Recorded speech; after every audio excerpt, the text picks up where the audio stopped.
नमस्कार दोस्तों, चलिए जानते हैं झारखंड की 25 फटाफट बड़ी खबरों को सिर्फ 10 मिनट में।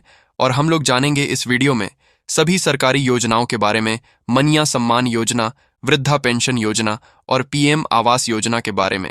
पर उससे पहले हमारे चैनल को सब्सक्राइब नहीं किया है तो सब्सक्राइब कर लें।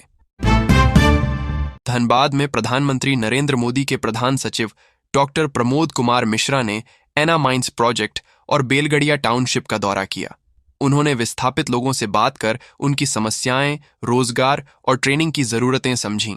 डीसी आदित्य रंजन को बेहतर सुविधा, शिक्षा, स्वास्थ्य और सभी योजनाओं का लाभ सुनिश्चित करने के निर्देश दिए। मौके पर 20 ई-रिक्शा भी बांटे गए।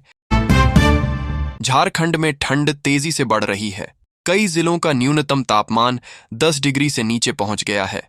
गुमला सबसे ठंडा रहा, जहां पारा 7.9 डिग्री दर्ज हुआ। मौसम विभाग का कहना है कि 6 दिसंबर तक तापमान में 3 से 4 डिग्री की ओर गिरावट हो सकती है। सुबह धुंध और कोहरा रहेगा। लोगों को गर्म कपड़े पहनने और सफर में सावधानी रखने की सलाह दी गई है। झारखंड में धान खरीद जल्द शुरू होगी। इस बार लैंपस में नई 4G पॉस मशीन लगने में देर होने से 1 दिसंबर से खरीद शुरू नहीं हो सकी। मशीन मिलते ही प्रक्रिया शुरू हो जाएगी। किसानों को धान बेचने पर 72 घंटे के भीतर पूरा भुगतान मिलेगा। पिछले साल की तरह इस बार भी धान का भाव करीब 2,469 रुपये प्रति क्विंटल रहने की संभावना है। झारखंड के मुख्यमंत्री हेमंत सोरेन के दिल्ली दौरे को लेकर अफवाहें थीं कि वे भाजपा से मिल सकते हैं। वजह थी बिहार चुनाव में जेएमएम को एक भी सीट न मिलना। लेकिन जामुमो ने साफ कहा कि दिल्ली द्वारा निजी था और भाजपा से जाने का सवाल नहीं। कांग्रेस ने भी अफवाह बताई। भाजपा ने गठबंधन की संभावना से इनकार किया। झारखंड में पैतृक मैपिंग के दौरान 12 लाख नाम ऐसे मिले हैं जो गैर हाजिर, मृत या 2 जगह दर्ज हैं। मुख्य निर्वाचन पदाधिकारी ने बताया कि पुराने रिकॉर्ड से 1,61,00,000 से अधिक मतदाताओं की मैपिंग पूरी हो चुकी है। अधिकारियों को दोहरी प्रविष्टि हटाने, बीएलओ को प्रशिक्षण देने और मतदाताओं को प्रक्रिया समझाने के निर्देश दिए गए हैं ताकि अगला पुनरीक्षण आसान हो। देवघर के चितोलोढ़िया में बने बीजेपी के नए भव्य कार्यालय का उद्घाटन राष्ट्रीय अध्यक्ष एवं केंद्रीय स्वास्थ्य मंत्री जेपी नड्डा 6 दिसंबर को करेंगे। 5 दिसंबर की शाम वे देवघर पहुंचेंगे। कार्यक्रम को लेकर लगातार तैयारियां और सुरक्षा व्यवस्था की समीक्षा चल रही है। इस कार्यक्रम में संथाल क्षेत्र के हजारों कार्यकर्ता और कई पूर्व मुख्यमंत्री शामिल होंगे। नया कार्यालय पार्टी को क्षेत्र में और मजबूत बनाएगा। हेमंत सोरेन के बीजेपी से हाथ मिलाने की अटकलों पर अब पूरी तरह विराम लग गया है। जेएमएम प्रवक्ता कुणाल सारंगी ने साफ कहा कि यह सिर्फ बीजेपी की अफवाह है। पार्टी ने झारखंड झुकेगा नहीं पोस्ट कर स्थिति और स्पष्ट कर दी। कुणाल ने कहा कि बीजेपी उपचुनाव हारकर घबराई है। कांग्रेस ने भी हेमंत सोरेन के बीजेपी से जाने की बात नकारी। दिल्ली में सार्वजनिक क्षेत्र कर्मचारी परिसंघ की बैठक में एचईसी की खराब हालत पर गंभीर चिंता जताई गई। देश भर से आए प्रतिनिधियों ने फैसला लिया कि एचईसी के पुनरुद्धार के लिए एक विशेष कमेटी बनेगी जो जल्द ही केंद्र सरकार से ठोस कदम की मांग करेगी। बीएमएस नेताओं ने रक्षा राज्य मंत्री संजय सेठ से भी मुलाकात की, जहां वित्तीय संकट और पेंडिंग प्रोजेक्ट पर चर्चा हुई। सरकार ने सकारात्मक पहल का आश्वासन दिया। जमशेदपुर में स्वास्थ्य मंत्री इरफान अंसारी ने सदर अस्पताल में राज्य का पहला सिकल सेल एनीमिया लैब शुरू किया। कार्यक्रम में विधायकों ने थैलेसीमिया जांच की भी जरूरत बताई। मंत्री ने कहा कि एमबीबीएस सीट अब 250 हो गई है। जमशेदपुर को इलाज का हब बनाया जाएगा और 500 बेड का नया अस्पताल बनेगा। पूरे राज्य में 1 महीने के भीतर सिकल सेल जांच अभियान चलाया जाएगा। झारखंड में जेएमएम कांग्रेस गठबंधन टूटने की चर्चा तेज है। इसी बीच जेएलकेएम अध्यक्ष टाइगर जयराम महतो ने कहा कि जेएमएम को बीजेपी के साथ सरकार बना लेनी चाहिए, क्योंकि सरकार का खजाना खाली है और मंत्री खुद काम कराने में असहाय हैं। जयराम के मुताबिक मैया सम्मान योजना में ज्यादा पैसा खर्च हो रहा है, इसलिए हालात बिगड़ रहे हैं। झारखंड में गठबंधन को लेकर कयासों के बीच झामुमो नेता सुप्रियो भट्टाचार्य ने कहा कि बिहार चुनाव का नतीजा कांग्रेस राजद के लिए आत्मग्लानि वाला है, लेकिन झामुमो गठबंधन नहीं तोड़ेगा और सबकी समीक्षा होगी। कांग्रेस ने जवाब में कहा कि नतीजा आत्मग्लानि नहीं बल्कि ज्ञानादेश है और गठबंधन मजबूत है। कांग्रेस अध्यक्ष ने साफ किया कि हेमंत सोरेन की सरकार स्थिर है और बीजेपी सिर्फ अफवाह फैला रही है। रामगढ़ छावनी के किलाहरी ग्राउंड में पंजाब रेजिमेंटल सेंटर के छठे बैच की पासिंग आउट परेड हुई। कर्नल मानवेंद्र सिवाच ने परेड की समीक्षा की। 962 अग्निवीरों ने 31 हफ्तों की कठिन ट्रेनिंग पूरी कर सेना में शामिल हुए। समारोह में अग्निवीरों ने देश सेवा की शपथ ली और उनके माता पिता को सम्मान के रूप में गौरव पदक दिया गया।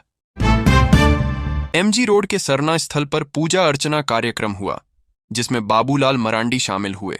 उन्होंने कहा कि 7 दिसंबर से शुरू होने वाले विधानसभा सत्र में सरना समाज और आदिवासी समुदाय की समस्याएं मजबूती से उठाई जाएंगी।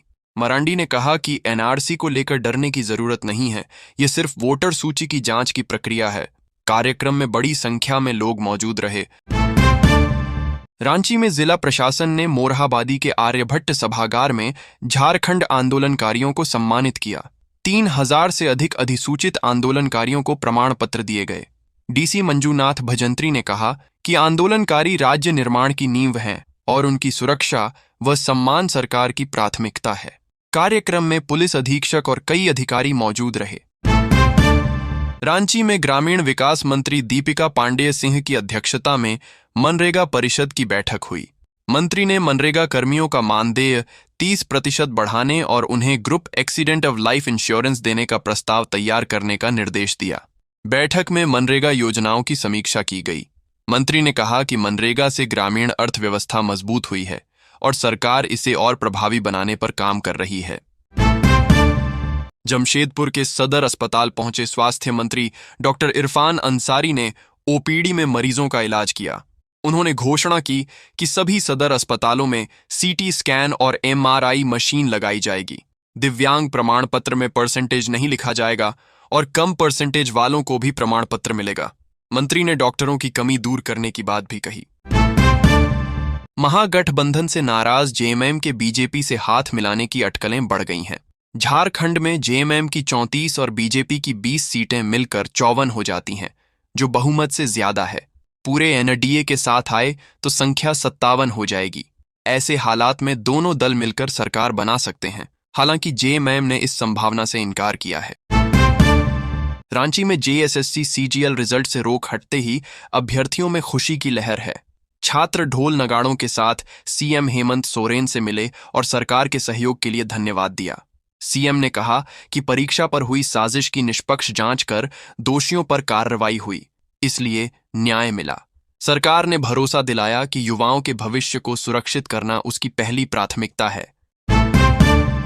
रांची में कांग्रेस नेता और वित्त मंत्री राधाकृष्ण किशोर ने कहा कि मुख्यमंत्री हेमंत सोरेन के बीजेपी के करीब जाने की बातें सिर्फ अफवाह हैं। उन्होंने बताया कि राज्य की आर्थिक स्थिति ठीक है और पैसों की कमी नहीं है। केंद्र पर आरोप लगाया कि योजनाओं की राशि समय पर नहीं मिलती। साथ ही कहा कि कोल कंपनियों पर राज्य का 1,36,000 करोड़ बकाया है।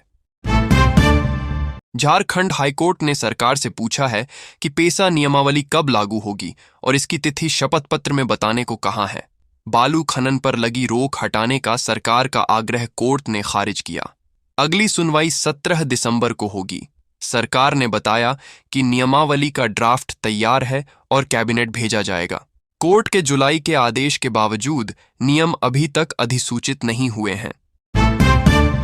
कांग्रेस विधायक दल की बैठक में कई विधायकों ने शिकायत की कि कांग्रेस कोटे के मंत्री उनकी बात नहीं सुनते, जिससे जनता का काम अटक रहा है। कुछ विधायकों ने अपने क्षेत्रों की समस्याएं भी बताईं, खासकर छात्रवृत्ति मुद्दा। प्रदेश प्रभारी ने मंत्रियों को निर्देश दिया कि वे नियमित रूप से विधायकों की बात सुनें और जल्दी समाधान करें। झारखंड के मुख्यमंत्री हेमंत सोरेन 4 दिनों से दिल्ली में हैं, जिससे राजनीतिक हलचल बढ़ गई है। उनके कार्यक्रम साफ नहीं हैं और चर्चाएं हैं कि उनकी दिल्ली में भाजपा नेताओं से मुलाकात हुई है। इससे राज्य में नए सियासी समीकरण की अटकलें तेज हो गई हैं। बुधवार को उनके रांची लौटने की संभावना है। मौजूदा हालात पर झामुमो और कांग्रेस दोनों चुप हैं। रिम्स में एमबीबीएस में दाखिल हुई छात्रा काजल का नामांकन रद्द कर दिया गया है। वह ओबीसी श्रेणी की थी, लेकिन फर्जी एसएससी प्रमाण पत्र लगाकर एसएससी की सीट ले ली थी। जांच में उसका प्रमाण पत्र गलत पाया गया। रिम्स ने इसे शुरुआत से अवैध बताते हुए कार्रवाई की है। अब रिम्स जेसीसीबी को अगली योग्य एसएससी अभ्यर्थी को सीट देने का अनुरोध करेगा।